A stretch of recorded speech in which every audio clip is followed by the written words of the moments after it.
Hello students, आज इस video में हम करेंगे सीबीएसई बोर्ड परीक्षा 2021 में नए पैटर्न के हिसाब से भाग घ में यानी कि पार्ट डी में जो 8 नंबर वाले क्वेश्चन आते हैं, बड़े दीर्घ उत्तर वाले प्रश्न।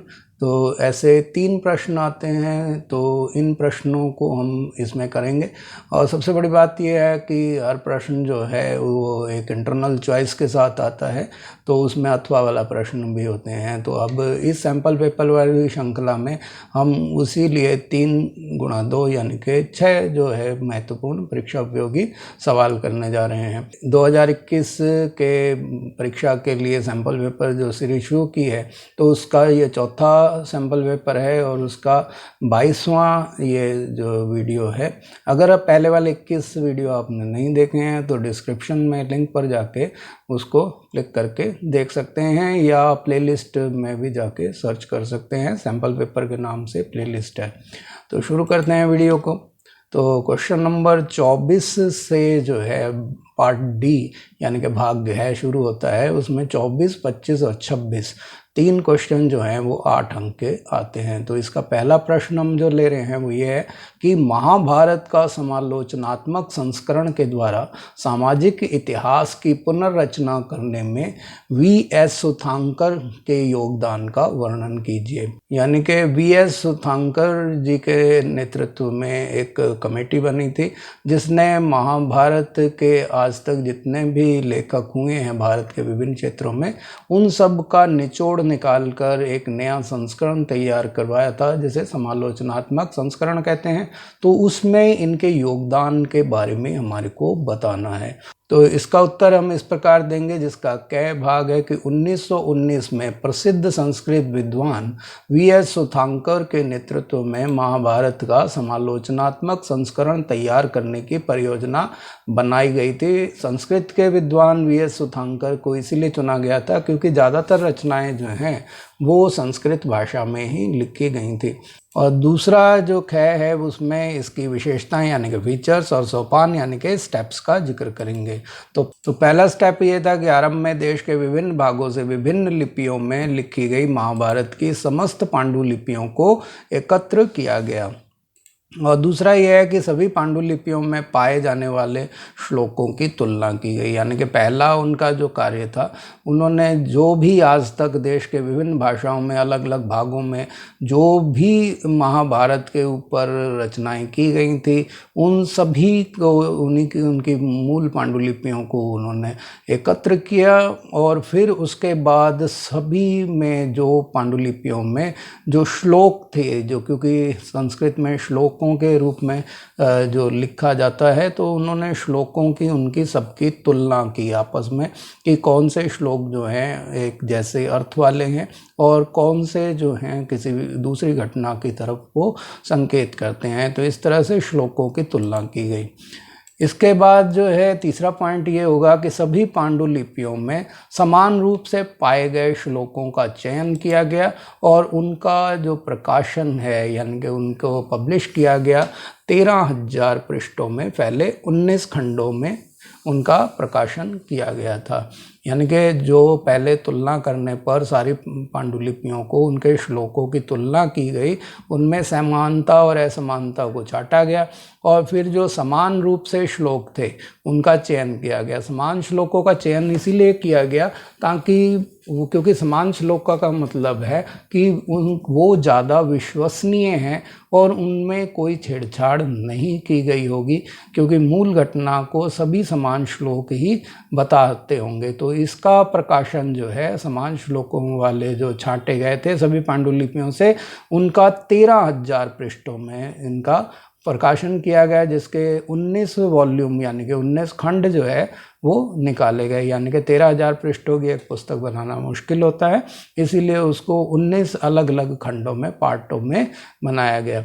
तो इसके बाद जो है अगला पॉइंट हम ये लिखेंगे कि 1919 से 1966 तक का इस कार्य समिति का जो इस परियोजना का कार्यकाल रहा तो लगभग जो 47 वर्षों तक था। तो इसमें जो है विद्वानों ने 1200 से अधिक पांडुलिपियों का गहन अध्ययन और विश्लेषण किया और उसके बाद महाभारत के इन संस्करणों को, जिनकी हमने ऊपर बात की है कि 13,000 पृष्ठों में 19 खंडों में निकाला गया, वो संस्करण तैयार किए। तो आप देख सकते हैं कि 47 वर्षों का विशाल जो समय है वो इसमें लगा, क्योंकि पांडुलिपियां जो थी वो कितनी थी, 1200 से भी अधिक थी। तो उनको छांटा गया, उनको प्राप्त किया गया, फिर उनका विश्लेषण किया गया और उनकी गहराई से अध्ययन किया गया, उनका अर्थ निकाले गए और विभिन्न भाषाओं के विद्वानों द्वारा उनमें समानताएं ढूंढी गई और इस तरह से जो है ये संस्करण तैयार हुए थे।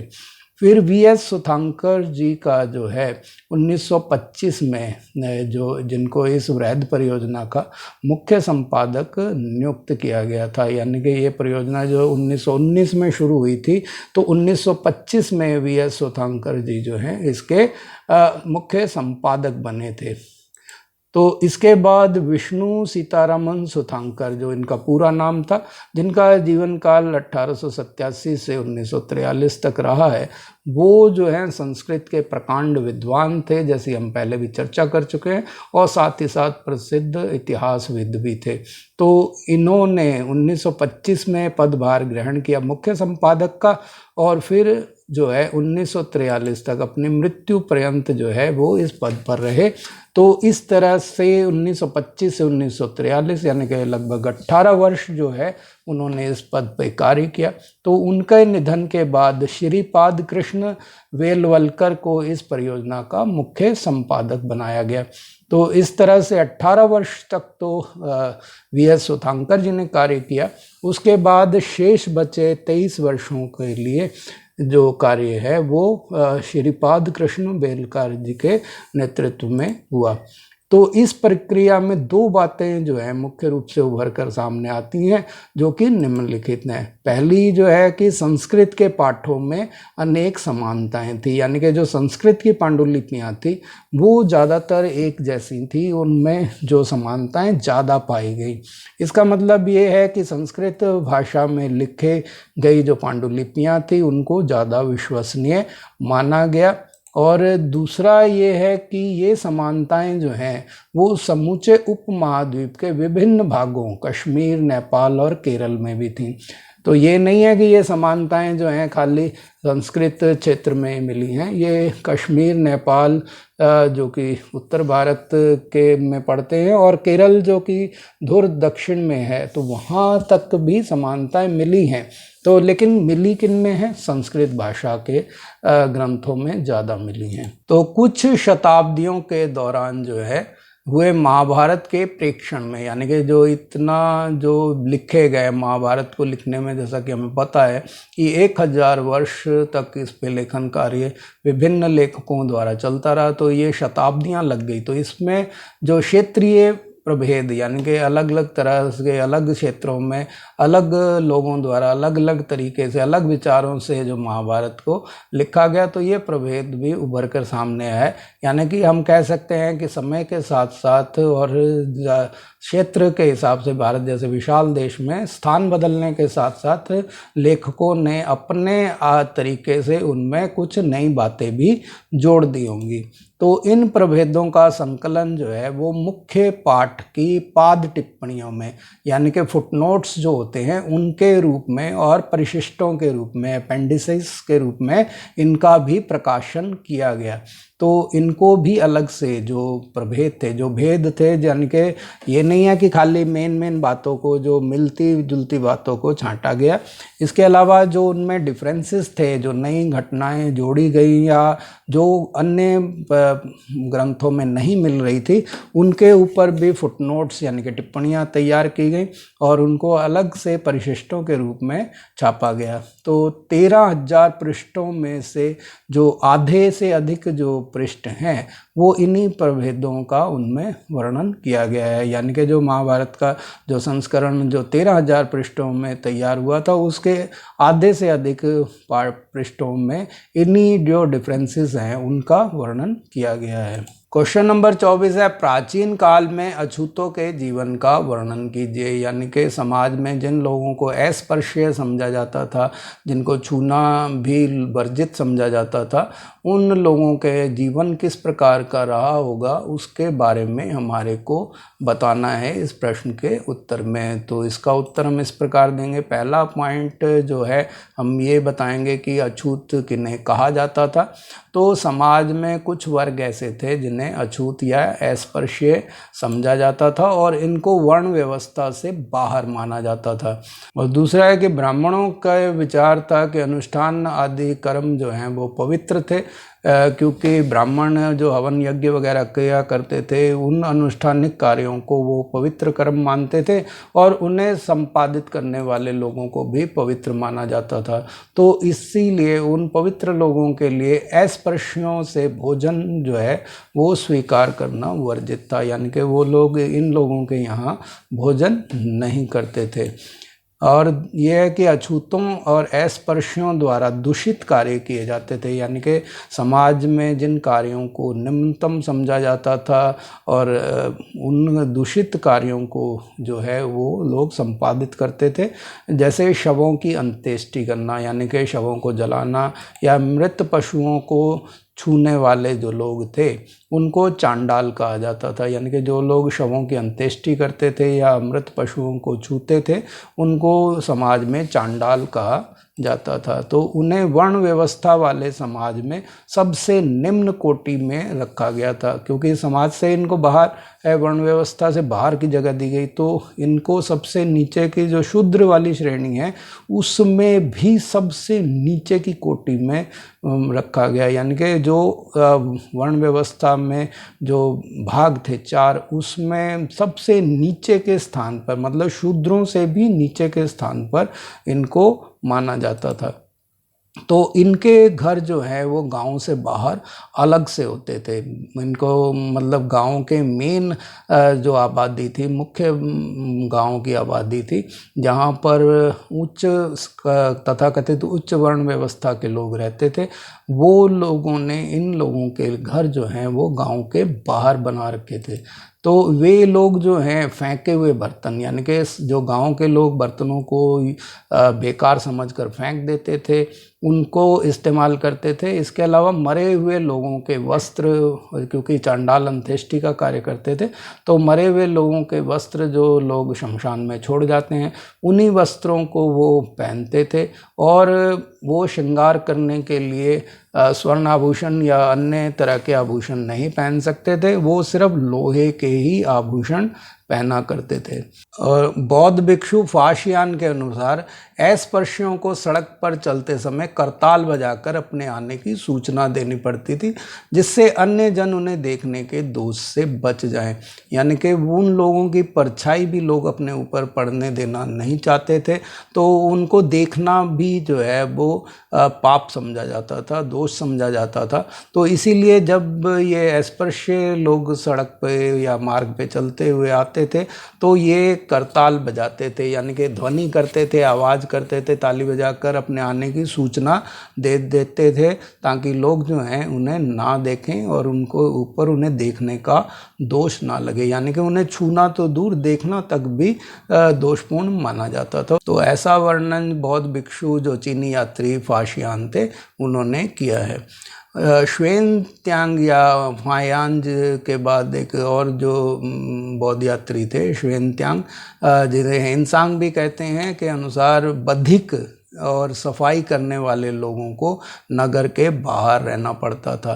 तो बधिक लोग जो मांस वगैरह या पशुओं का वध करते हैं, तो मांस का विक्रय करते हैं, तो उन लोगों को, और सफाई करने वाले लोग जो झाड़ू लगाते थे या लोगों का मल उठाते थे, तो इस तरह के लोगों को जो है नगर के या गांव के बाहर रहना पड़ता था। तो अब्राह्मणीय ग्रंथों के विवरण से यह पता नहीं चलता है कि चांडालों ने शास्त्रों में निर्धारित अपने इस जीवन को स्वीकार कर लिया था या नहीं। यहाँ अब्राह्मणीय ग्रंथों का मतलब है वो ग्रंथ जिन्हें ब्राह्मण विद्वानों ने नहीं लिखा था।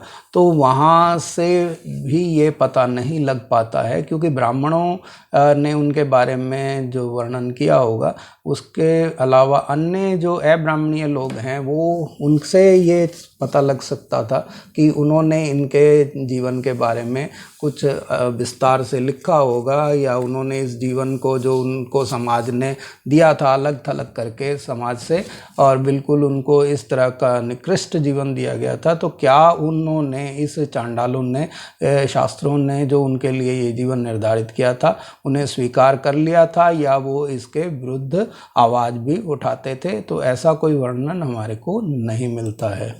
परंतु यदा कदा इन ग्रंथों के चित्रण और ब्राह्मणीय ग्रंथों में जो चित्रण है उसमें समानताएं मिलती हैं, यानी कि जो अब्राह्मणीय ग्रंथ हैं और ब्राह्मणीय ग्रंथ दोनों में इनका वर्णन जो है समान रूप से कहीं कहीं किया गया है। तो उससे पता लगता है कि जैसा ब्राह्मणीय ग्रंथों में वर्णन है तकरीबन ऐसा ही उनका जीवन रहा होगा।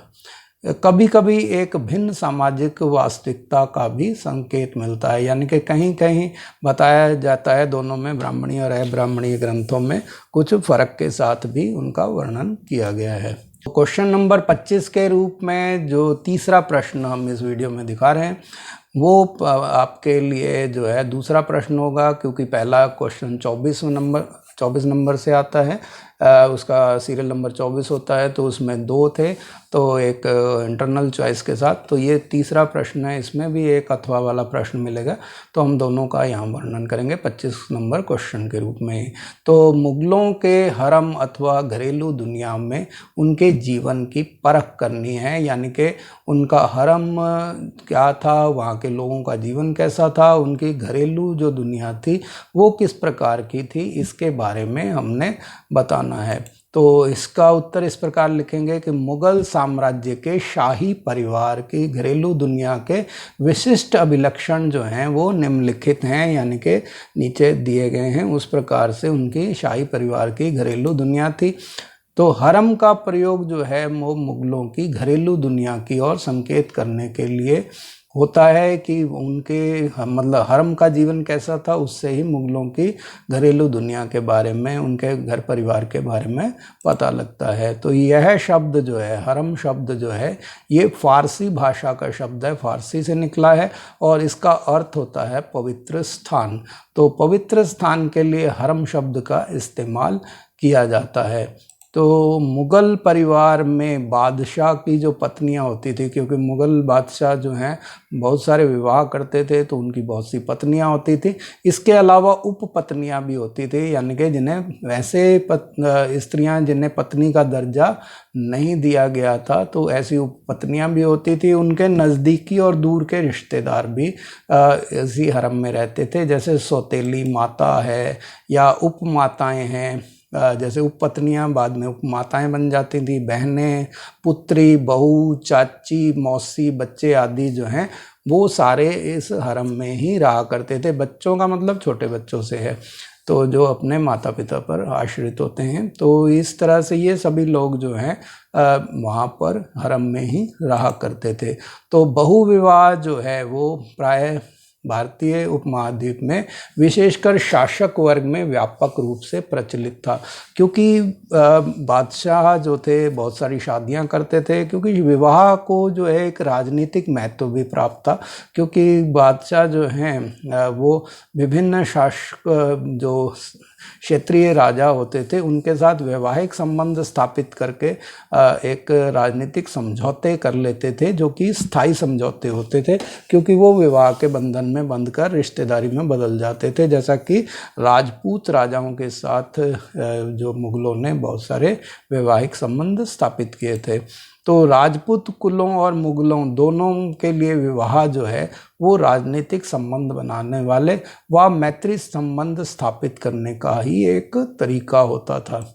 और ये जो हैं विवाह में पुत्री को भेंट दिए जाने के साथ प्राय एक क्षेत्र भी उपहार में दे दिया जाता था, यानी कि जब विवाह होता था तो जो जिस राजा के साथ या बादशाह के साथ पुत्री को विवाह में दिया जाता था, यानी कि जिसका विवाह किया जाता था, तो उसको साथ ही साथ एक राज्य का क्षेत्र भी गिफ्ट में, दहेज में दिया जाता था। तो इससे विभिन्न शासक वर्गों के पदानुक्रमिक संबंधों की निरंतरता सुनिश्चित हो जाती थी। यानी कि एक ये पता लग जाता था कि पीढ़ी दर पीढ़ी जो है ये संबंध चलते रहेंगे, क्योंकि वैवाहिक संबंधों से जो है रिश्तेदारियां बन जाती थी। तो ये जो है निरंतरता के साथ जो है ये संबंध बने रहते थे। कुछ समय के लिए अस्थायी रूप से की गई संधियां ना होकर ये स्थायी संधियां बन जाती थी। तो इसी प्रकार के विवाह और उनके विकसित संबंधों के कारण ही मुगल बंधुता जो थी वो व्यापक तंत्र का निर्माण कर सके। तो उन्होंने इतने बड़े साम्राज्य और उसके अंदर जो अपने विश्वसनीय लोगों को वो इसके अंदर रख पाए। इनसे उन्हें एक विशाल साम्राज्य को संगठित करने में मदद मिली। जैसा कि आप जानते हैं कि मुगलों के जो सेनापति थे वो ज़्यादातर राजपूत राजा ही हुआ करते थे। तो उन्हीं के युद्ध कौशल का फ़ायदा उठाकर उनके साथ वैवाहिक संबंध बनाकर उन्होंने एक विशाल साम्राज्य का निर्माण किया था। तो मुगलों के ये जो परिवार थे इनमें अनेक महिला और पुरुष गुलाम होते थे। यानी कि इनके परिवार की देखभाल करने के लिए बहुत से महिला और पुरुष गुलामों को रखा जाता था। वे साधारण से साधारण कार्य से लेकर कौशल, निपुणता और बुद्धिमत्ता के अलग अलग कार्य करते थे। यानी कि वो घर के घरेलू साधारण कार्यों के अलावा भी जिन कामों में कौशलता की, निपुणता की और बुद्धिमत्ता की ज़रूरत होती है वो कार्य भी ये गुलाम किया करते थे। तो हिजड़े जो होते थे जिन्हें ख्वाजासार कहा जाता था, तो ये जो थर्ड जेंडर है उसको परिवार के अंदर और बाहर के जीवन में रक्षक, नौकर और व्यापार में दिलचस्पी लेने वाली महिलाओं के एजेंट होते थे। यानी कि जो हिजड़े होते थे, थर्ड जेंडर जो है वो परिवार की देखभाल के लिए रक्षक, अंगरक्षक के रूप में भी रखे जाते थे और जो है नौकर भी उनको रखा जाता था। और साथ ही साथ कुछ महिलाएं, जो मुगल महिलाएं जो हैं व्यापार में दिलचस्पी लेती थी, तो उनके जो हैं वो एजेंट भी हुआ करते थे। यानी कि उनके व्यापार की देखभाल ये लोग किया करते थे। क्योंकि मुग़ल महिलाएं जो होती थी वो पर्दे में रहती थी, तो इसीलिए उनके सभी कार्यों को ये लोग संपादित करते थे। गुलबदन बेगम ने जो लिखा है वह मुग़ल बादशाहों की प्रशस्ति नहीं थी। यानी कि उन्होंने खाली मुग़ल बादशाहों की बड़ाई नहीं की गुलबदन बेगम ने, बल्कि उनमें राजाओं और राजकुमारों के बीच चलने वाले संघर्षों को सुलझाने में परिवार की जो उम्र दराज, यानी कि जो बड़ी उम्र की औरतें होती थी, बड़ी बूढ़ी औरतें होती थी, उनकी महत्वपूर्ण भूमिकाओं के बारे में भी विस्तार से लिखा है। तो इसीलिए कई बार ये प्रश्न जो है जिसके अभी हम पढ़ रहे हैं ये इस रूप में भी आ जाता है कि गुलबदन बेगम ने मुग़ल बादशाहों की जो जीवन है, घरेलू जीवन है या हरम का जो जीवन था, उनके बारे में किस तरह से विस्तार बताया है, तो उसका वर्णन भी कर सकते हैं। यानी कि दूसरे शब्दों में ये इस रूप में भी आ जाता है ये प्रश्न। क्वेश्चन नंबर 25 है, अकबर के प्रबुद्ध शासन की आधारशिला के रूप में सुलह कुल के विचार की परख कीजिए। यानी कि अकबर की जो प्रसिद्ध सुलह कुल की नीति थी उसके बारे में हमारे को बताना है कि उसके शासन की जो आधारशिला है वो सुलह कुल की नीति पर आधारित थी और किस तरह से उसकी इस नीति से अकबर के शासन को प्रभावित किया और ये सुलह कुल की नीति क्या थी, तो इसके बारे में हमारे को विस्तार से इसमें बताना है। तो इसका उत्तर इस प्रकार होगा कि सुलह कुल जो है वो एकीकरण का स्रोत था। यानी इसके द्वारा समाज के विभिन्न भागों को एकीकृत करने का अकबर द्वारा प्रयास किया गया। तो जैसे मुग़ल इतिवृत्तों में साम्राज्य को हिंदुओं, जैन, जरथुस्त्रों, मुसलमानों, बौद्धों आदि भिन्न भिन्न नृ जाति और धार्मिक समुदायों को समाविष्ट किए हुए साम्राज्य के रूप में प्रस्तुत करते हैं। कि समाज में इस तरह से कई धर्मों और जातियों के लोग जो हैं भारतीय समाज में रहते थे और सभी तरह की शांति और स्थायित्व के स्रोत के रूप में बादशाह ने सभी धार्मिक और नृ जातीय समूहों के ऊपर होता था। यानी कि सुलह कुल के हिसाब से बादशाह जो है वो सभी धार्मिक नेताओं और जो उन समुदाय थे, जो जातियों के समुदाय थे, उनसे बादशाह जो है वो सबसे ऊपर होता था और वो शांति और स्थायित्व स्थापित करने का स्रोत होता था। और वह इन सब के बीच मध्यस्थता भी करता था, यानी कि समाज के विभिन्न वर्गों के बीच में कोई भी भेदभाव या झगड़े होते थे तो वो बादशाह के द्वारा सुलझाए जाते थे, और वो ये भी सुनिश्चित करते थे कि न्याय भी सभी को मिले और शांति भी बनी रहे। तो अबुल फजल जो अकबर के दरबारी लेखक थे, उन्होंने सुलह कुल, जिसका मतलब पूर्ण शांति होता है, सुलह का मतलब होता है आपस में मिलजुल कर रहना, और सुलह कुल का मतलब सभी तरह के लोग, सभी लोग जो हैं वो सुलह के साथ, आपसी समझौते के साथ, आपसी प्रेम के साथ रहें और पूर्ण शांति से रहें। तो ये सुलह कुल की जो नीति थी उसके बारे में अबुल फजल ने जो है उनको अकबर के आदर्श, सुलह कुल के आदर्श को जो है उनके प्रबुद्ध शासन की आधारशिला बताया था कि उनका शासन जो है इसी के ऊपर टिका हुआ था। तो सुलह कुल के में जो है सभी धर्मों और मतों को अभिव्यक्ति की स्वतंत्रता थी, यानी कि वो सभी धर्मों को मानने वाले अपने धर्मों को स्वतंत्र रूप से मान सकते थे, अपनी उपासना पद्धतियों के अनुसार जो है वो धर्मों को मान सकते थे, और सभी मतों का जो है आदर किया जाता था। किंतु एक शर्त यह थी कि वे सब जो है राज्य सत्ता को क्षति नहीं पहुंचाएंगे, यानी कि किसी भी तरीके के धर्म को वो माने, किसी भी विचार को माने, लेकिन शासन के प्रति वफादार रहें और राज सत्ता को कोई नुकसान ना पहुंचाएं, ना ही वो आपस में लड़ें। तो इस तरह से सुलह कुल का जो आदर्श है ये राज्य नीतियों द्वारा लागू किया गया, यानी कि स्टेट ने लागू किया अपनी पॉलिसीज़ के द्वारा कि किस तरह से इसको लागू करना है। मतलब धर्म जो था ये एक तरह से राज्य द्वारा चलाया जा रहा धर्म था, ना कि धर्म के कुछ अधिकारियों या धर्म गुरुओं द्वारा चलाया गया था। तो मुगलों के अधीन जो अभिजात वर्ग है, अभिजात का वर्ग मतलब जो एलिट वर्ग था, जो वर्ग जो सम्मान जिसकी दृष्टि से जिन्हें देखा जाता था, तो उस अभिजात वर्ग में सभी प्रकार के लोग थे। वो एक मिश्रित वर्ग था। इसमें ईरानी, तुरानी, अफ़गानी, राजपूत और दक्षिणी भी थे, यानी कि दक्षिण भारत के लोग थे, मुस्लिम लोग थे जो दक्षिण भारत के थे, तो उन दक्षिणी लोग भी इसमें सभी सम्मिलित थे। तो इन सबको दिए गए पद और पुरस्कार जो हैं वो पूरी तरह से राजा के प्रति उनकी सेवा और निष्ठा पर आधारित होते थे।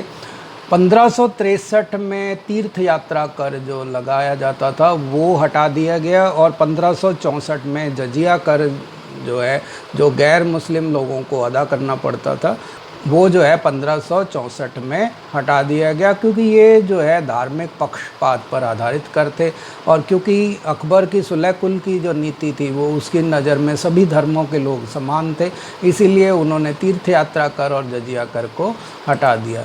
तो साम्राज्य के अधिकारियों को प्रशासन में सुलह कुल के नियमों का अनुपालन करने के आदेश दिए गए, यानी कि साम्राज्य के अधिकारियों को ये दिशा निर्देश दिए गए कि सुलह कुल के नियमों का पालन करते हुए वो शासन व्यवस्था को देखें और सभी लोगों के साथ एक समान, चाहे वो किसी भी धर्म को मानने वाले हों, उनकी नज़र में एक समान होने चाहिए। तो इस तरह से उन नियमों का अनुपालन का आदेश भी राजा द्वारा दिया गया था। तो सभी मुगल बादशाहों ने उपासना स्थलों के निर्माण और रखरखाव के लिए अनुदान दिए थे, यानी कि वो डोनेशन से या फंड्स दिया करते थे। सभी मुगल बादशाह जो सभी अन्य धर्म थे उनके जो उपासना स्थल थे, मंदिर, मस्जिद, गुरुद्वारे वगैरह, उनके रखरखाव के लिए वो पैसे दिया करते थे।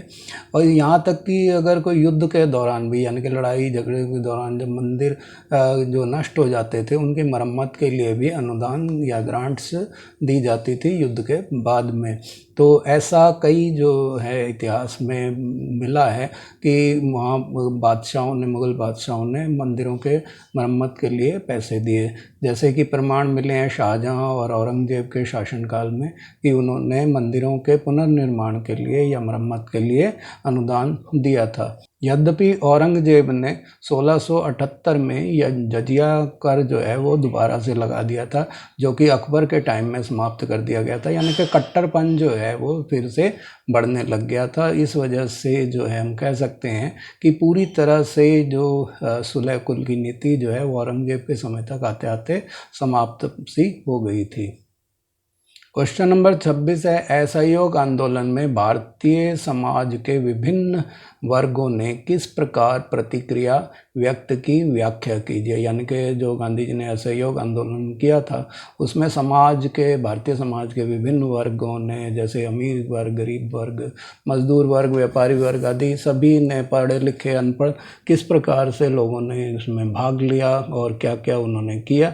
तो समाज के युवा और वृद्ध या हर तरह के, मतलब आयु वर्ग से हों या आर्थिक आधार पे हों, विभिन्न वर्गों में जो इस असहयोग आंदोलन में भाग लेने के लिए जो किया, उनकी बातें हमें यहाँ बतानी है। तो आंसर लिखते टाइम ये सभी वर्गों को ध्यान रखना है कि कौन कौन से वर्ग हैं। और सबसे पहले हम यहाँ बताएंगे कि स्वीकृति कैसे मिली असहयोग आंदोलन की। तो सितंबर 1920 में कांग्रेस के कलकत्ता अधिवेशन में गांधी जी ने खिलाफत आंदोलन जो था, जो अली बंधुओं द्वारा चलाया जा रहा था खलीफा के पद को पुनः स्थापित करने के लिए, उसका समर्थन किया सितंबर 1920 में। और साथ ही साथ असहयोग आंदोलन को आरंभ करने के लिए कांग्रेस के सभी नेताओं से या परिषद से उनसे अनुमति प्राप्त कर ली थी। तो इस तरह से हिंदू और मुस्लिमों के दोनों के सहयोग से वो इस असहयोग आंदोलन को सफल बनाना चाहते थे, इसलिए उन्होंने खिलाफत आंदोलन का भी समर्थन किया था। इसके पश्चात दिसंबर 1920 में कांग्रेस के नागपुर अधिवेशन में, यानी कि सितंबर 1920 में कलकत्ता अधिवेशन हुआ और दिसंबर 1920 में जो नागपुर अधिवेशन हुआ उसमें असहयोग कार्यक्रम को स्वीकार कर लिया गया। तो नागपुर अधिवेशन में जो गांधी जी का ये प्रस्ताव था असहयोग आंदोलन का, उसे स्वीकार कर लिया गया और आंदोलन शुरू करने के लिए अनुमति जो है प्रॉपर तरीके से मिल गई। तो इसके लिए क्या कार्यक्रम बनाए गए, तो असहयोग आंदोलन के अंतर्गत विभिन्न वर्गों ने निम्नलिखित प्रकार से प्रतिक्रिया व्यक्त की और उन्होंने इस तरह से इसमें भाग लिया कि पहला ही है कि विद्यार्थियों द्वारा, चाहे विद्यार्थी वो स्कूल के थे या कॉलेज के थे, उन्होंने, जो स्कूल वाले थे उन्होंने स्कूलों का और जो कॉलेज में पढ़ने वाले थे उन्होंने कॉलेजों का बहिष्कार किया वहाँ, क्योंकि वो अंग्रेजी सरकार द्वारा चलाए जा रहे थे, जो ब्रिटिश सरकार द्वारा चलाए जा रहे थे, तो उन स्कूल कॉलेजों का उन्होंने बहिष्कार किया। तो इस तरह से युवा वर्ग ने इसमें योगदान दिया असहयोग आंदोलन में। और शिक्षक जो थे उन्होंने भी स्कूल कॉलेजों से जो है अपने नौकरी से, सरकारी अंग्रेजी जो नौकरी थी उससे त्यागपत्र दे दिए और पढ़ाने से इनकार कर दिया और असहयोग आंदोलन में अपना योगदान दिया। इस तरह से शिक्षित वर्ग जो है उन्होंने भी गांधी जी का साथ दिया और ब्रिटिश सरकार का साथ छोड़ दिया। वकीलों द्वारा मुकदमे लड़ने से इनकार कर दिया गया, यानी कि जो अंग्रेज़ों के मुकदमे भारतीय वकीलों द्वारा लड़े जाते थे कचहरी में, तो उन वकीलों ने उनके मुकदमे लड़ने से इनकार कर दिया। और प्रांतीय परिषदों के जो चुनाव थे उनका भी बहिष्कार किया गया और उन चुनावों को लड़ने से या उसमें अपने उम्मीदवार खड़े करने से कांग्रेस ने मना कर दिया। तो विदेशी वस्तुओं का भी बहिष्कार किया गया। गांधी जी ये जानते थे कि ब्रिटिश जो हैं वो व्यापारी बन के यहाँ आए थे ईस्ट इंडिया कंपनी के साथ, और व्यापार में लाभ नहीं होगा तो वो देश छोड़ के चले जाएंगे। इसीलिए जो विदेशी वस्तुएं थी, जो कपड़ा आदि जो भी वहाँ से विदेशों से मंगाया जाता था या महंगी वस्तुएं मंगाई जाती थी, उन सब का बहिष्कार किया गया। यहाँ तक कि विदेशी कपड़ों की होलियाँ भी जलाई जाती थी। तो इस तरह से ये विदेशी वस्तुओं का बहिष्कार जो है एक उत्सव की तरह जो उन लोगों ने किया, और सभी लोगों ने बढ़ चढ़कर अपनी कीमती विदेशी वस्तुओं का बहिष्कार ही नहीं किया बल्कि उन्हें नष्ट भी कर दिया। यानी कि नई खरीदनी तो दूर, उन्होंने पुरानी जो पहले से खरीदी हुई वस्तुएं थी उनको भी नष्ट कर दिया, कपड़ों को आग लगा दी, और बाकी जो विदेशी वस्तुएं थी उनको जो है तोड़ फोड़ के नष्ट कर दिया। शराब की दुकानों का भी घेराव किया गया और महिलाओं को ने इस कार्यक्रम में बढ़ चढ़कर भाग लिया। उन्होंने जो है शराब की दुकानों की घेराबंदी की, क्योंकि शराब की दुकानों से सरकार को राजस्व की प्राप्ति होती थी और देश के लोगों का जो है शराब पीने से उनका स्वास्थ्य और आर्थिक स्थिति को नुकसान पहुंचता था, घरों में भी बर्बादी होती थी, इसलिए लिए उनको घेराव किया। श्रमिक संगठन जो थे, मजदूर वर्ग था, उन्होंने हड़तालें करनी शुरू कर दी और इसकी वजह से कारखाने भी बंद हो गए। तो ग्रामीण क्षेत्रों में वन्य कानूनों की अवहेलना शुरू हो गई। जो उन्होंने जंगलों से लकड़ी काटने या अन्य प्रकार के जो कानून बनाए थे, वनस्पतियां वगैरह चुनने या उनके ऊपर जो भी रोक लगाई गई थी ग्रामीणों पे, उन्होंने उसको तोड़ दिया। इस तरह से शहरी ही नहीं, ग्रामीण लोगों ने भी अपने तरीके से जो है असहयोग आंदोलन में योगदान दिया था। श्रमिकों, किसानों और अन्य जो भी लोग थे, जो समाज के लोग थे, उन्होंने अपने हितों की रक्षा के लिए, यानी कि उनका फ़ायदा किस में हो सकता था उसकी रक्षा करने के लिए उन्होंने अपने अपने हितानुसार तरीक़ों को अपनाया। यानी कि जो उन्हें उचित लगा अपने हित साधने के लिए या भविष्य में जो उनके लिए फ़ायदेमंद हो सकती थी चीज़ें, वो सभी जो हैं उन्होंने की। और इस तरह से समाज के हम देख रहे हैं कि उच्च वर्ग के अलावा जो निम्न वर्ग था, मध्यम वर्ग था, सभी ने, युवा वर्ग और वृद्ध वर्ग, सभी ने इसमें भाग लिया। अब सरकार ने क्या नीति अपनाई? तो सरकार ने हजारों आंदोलनकर्ताओं को गिरफ्तार कर लिया और सरकार ने अपना दमन चक्र चलाया और जो आंदोलनकारी थे उन्हें गिरफ्तार किया गया। यहाँ तक कि गांधी जी को भी मार्च 1922 में गिरफ्तार कर लिया गया। उन पर मुकदमा चलाकर 6 वर्ष के कारावास यानी कि कैद की सज़ा उन्हें दी गई। तो इस तरह से उन्होंने आंदोलन को कुचलने का प्रयास किया। लेकिन एक घटना दुखद हुई फरवरी 1922 में। चोरा चौरी नामक स्थान पर एक हिंसक भीड़ जो जुलूस की शक्ल में जा रही थी, उन्होंने पुलिस स्टेशन पर हमला कर दिया और उसमें आग लगा दी, जिससे 22 पुलिसकर्मी जो है जीवित ही उसमें जल गए। तो उनकी मौत से क्षुब्ध होकर, यानी कि नाराज़ होकर, गांधी जी ने जो ये आंदोलन सफलता की ओर जा रहा था, ऐसा लग रहा था कि भारत को शीघ्र ही आज़ादी मिल जाएगी, उस आंदोलन को उन्होंने वापस ले लिया। क्योंकि गांधी जी नहीं चाहते थे कि किसी प्रकार की हिंसा की जाए, क्योंकि गांधी जी अहिंसा के पुजारी थे और वो अपने आंदोलन में किसी प्रकार की हिंसा नहीं चाहते थे। तो इस नृशंस हत्याकांड की वजह से उन्होंने आगे जो आंदोलन में हिंसा और बढ़ जाती, इसलिए उन्होंने इस आंदोलन को ही वापस ले लिया। गांधी जी के अनुसार आंदोलन में हिंसा का कोई स्थान नहीं था। तो असहयोग आंदोलन के क्या परिणाम हुए कि यद्यपि ये आंदोलन स्वराज प्राप्ति में तो असफल रहा, लेकिन राष्ट्रीय आंदोलन के इतिहास में ये पहला जन आंदोलन था जिसमें जनसाधारण ने बढ़ चढ़ कर भाग लिया था, यानी कि हर वर्ग के लोगों ने इसमें भाग लिया। इसके अतिरिक्त इस आंदोलन में भारतीय राष्ट्रवाद के महत्वपूर्ण परिवर्तन आया, यानी कि सभी लोग जो पहले अपने क्षेत्र विशेष से ही लगाव रखते थे, अब पूरे भारत को एक मानने लगे, राष्ट्रवाद बढ़ गया। और यह व्यवसायियों और बुद्धिजीवियों का ही आंदोलन नहीं रहा, बल्कि किसानों, श्रमिकों, कारीगरों का भी आंदोलन बन चुका था। तो इस तरह से समाज के हर वर्ग ने, चाहे वो अमीर हो या गरीब हो, पढ़ा लिखा हो या अनपढ़ हो, सभी ने जो है इसमें बढ़ चढ़कर भाग लिया था। तो ये इस आंदोलन की सफलता रही। राष्ट्रवाद आया और देशभक्ति की भावना आई और देश को आज़ाद कराने और अपने अधिकारों को जानने के प्रति लोग जो है जागरूक हो गए थे। तो ये इस आंदोलन की एक सफलता है। हालांकि आंदोलन पूरी तरह सफल नहीं रहा था। तो लुई फिशर जो गांधी जी की जीवनी के लेखक हैं और गांधी जी के बहुत निकट से उन्होंने देखा है, तो उन्होंने कहा इस आंदोलन के बारे में कि असहयोग भारत और गांधी जी के जीवन के एक युग का ही नाम है। यानी कि गांधी जी और उनके जीवन में एक युग है। असहयोग जो है शांति की दृष्टि से तो नकारात्मक है, किंतु प्रभाव की दृष्टि से सकारात्मक है। यानी कि उन्हें लगा कि शांति तो इससे नष्ट हुई, जैसे चोरा चोरी कांड की वजह से, लेकिन इसके प्रभाव बड़े व्यापक थे। इसके लिए प्रतिवाद, परित्याग और सब अनुशासन आवश्यक है।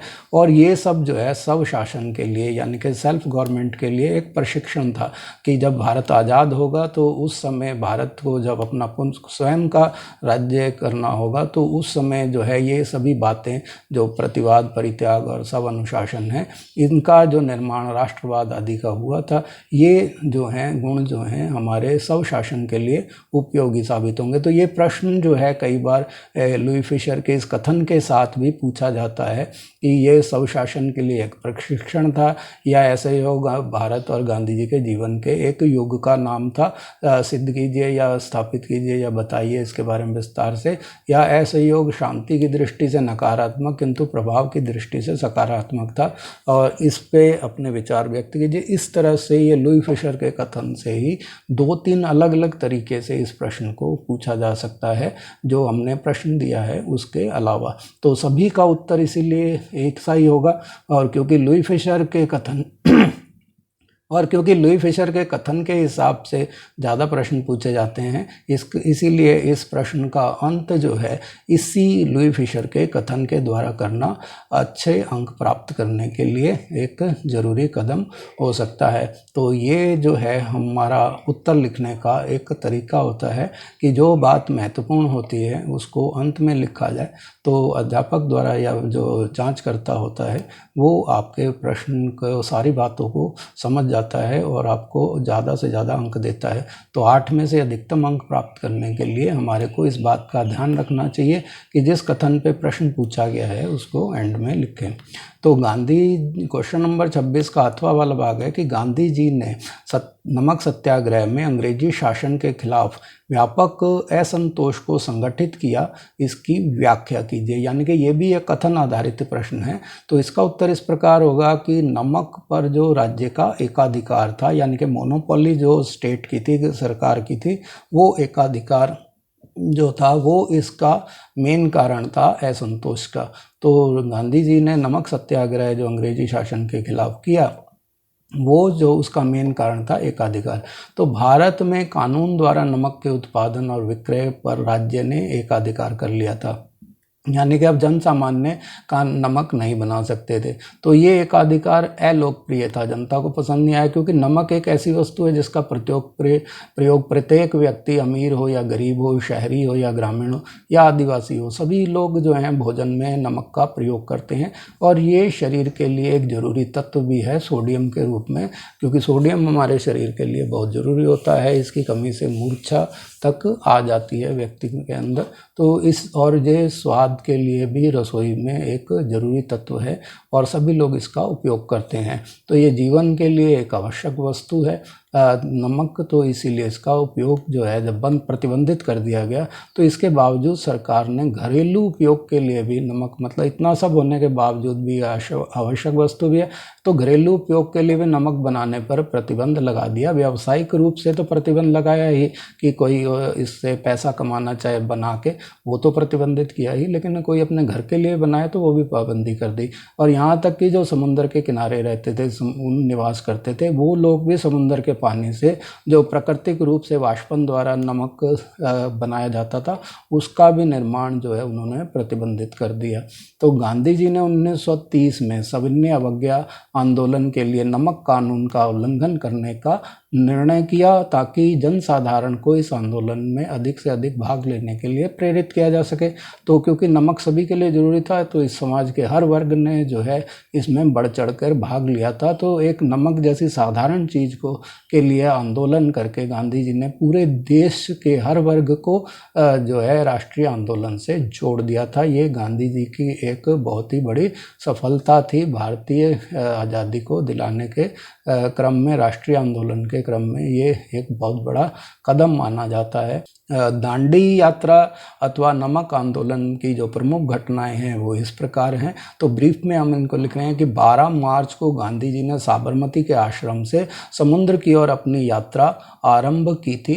तो शुरुआत इसकी 12 मार्च 1930 को हुई। तो इसमें जो है 3 सप्ताह के पश्चात अपने गंतव्य तक पहुंचकर गांधी जी ने मुट्ठी भर नमक बनाकर नमक कानून को तोड़ा था। तो क्योंकि नमक बनाना प्रतिबंधित था, तो एक मुट्ठी नमक बनाकर उन्होंने इस कानून को तोड़ दिया। और साथ ही साथ वहाँ के जो स्थानीय भारतीय अधिकारी थे, गांधी जी ने उनका आह्वान किया कि वो अपनी सरकारी नौकरियाँ छोड़ दें, क्योंकि उनके सहारे ही सरकार प्रशासन चला रही थी, तो उनको छोड़ देना चाहिए और स्वतंत्रता संघर्ष में सम्मिलित हो जाना चाहिए। साथ ही उन्होंने ऊंची जाति के लोगों को, अछूतों के प्रति जो उन्होंने गलतियां की थी उनका प्रायश्चित करने को कहा, और उनको भी समाज के ऊंची नीच की भावना को समाप्त करके, छुआछूत की भावना को समाप्त करके सबको मिलकर आज़ादी की लड़ाई में भाग लेने के लिए प्रेरित करने के लिए उन्होंने ऊंची जाति के लोगों से कहा कि वे अछूत समझे जाने वर्ग को से अपने पिछले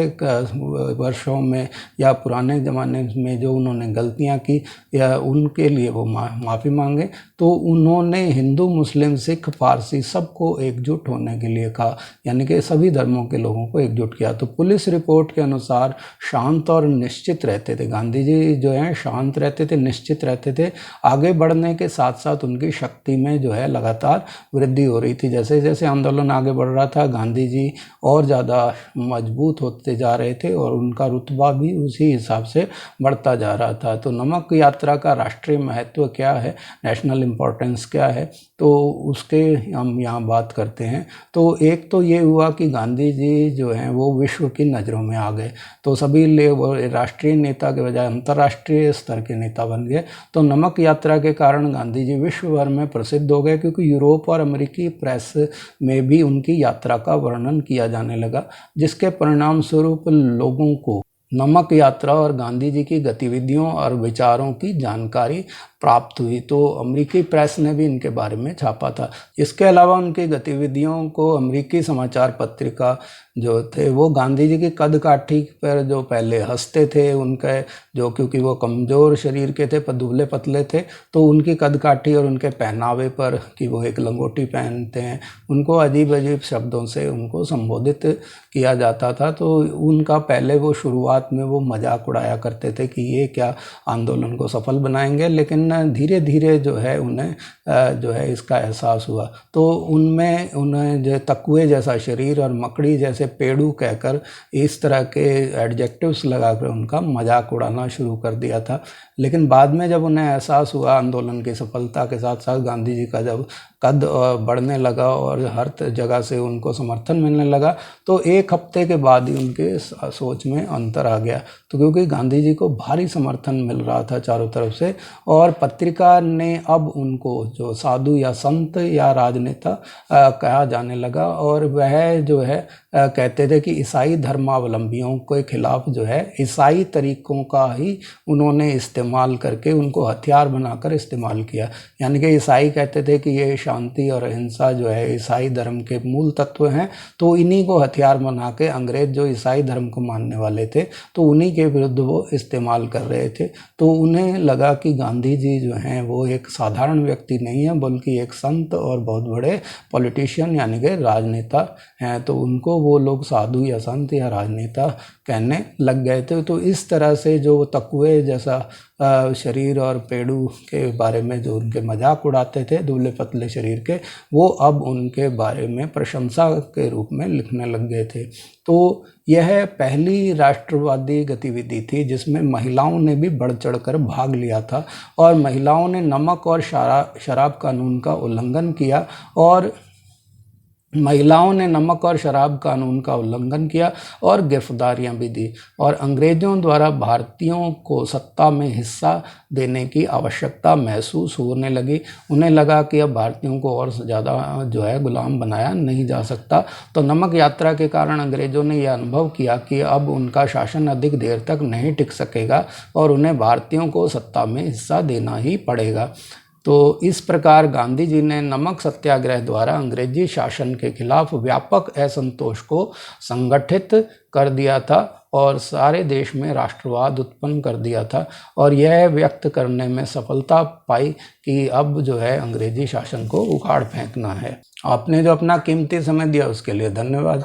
अगर अब वीडियो पसंद आए तो लाइक का बटन दबाएं। अगर आप मेरे चैनल पे नए हैं और अभी तक आपने सब्सक्राइब नहीं किया है तो रेड बटन दबा कर इसे सब्सक्राइब कर लें, और नोटिफिकेशन पाने के लिए बेल आइकन ज़रूर दबा दें। और आपसे एक और प्रार्थना है कि अपने सभी व्हाट्सएप ग्रुपों, फेसबुक आदि जो भी आपके जिस भी ग्रुप से आप जुड़े हुए हैं, पेज से जुड़े हुए हैं, वहाँ इस वीडियो को शेयर करें ताकि आपके साथी और संबंधी दोस्त वगैरह भी इसका लाभ उठा सकें। धन्यवाद।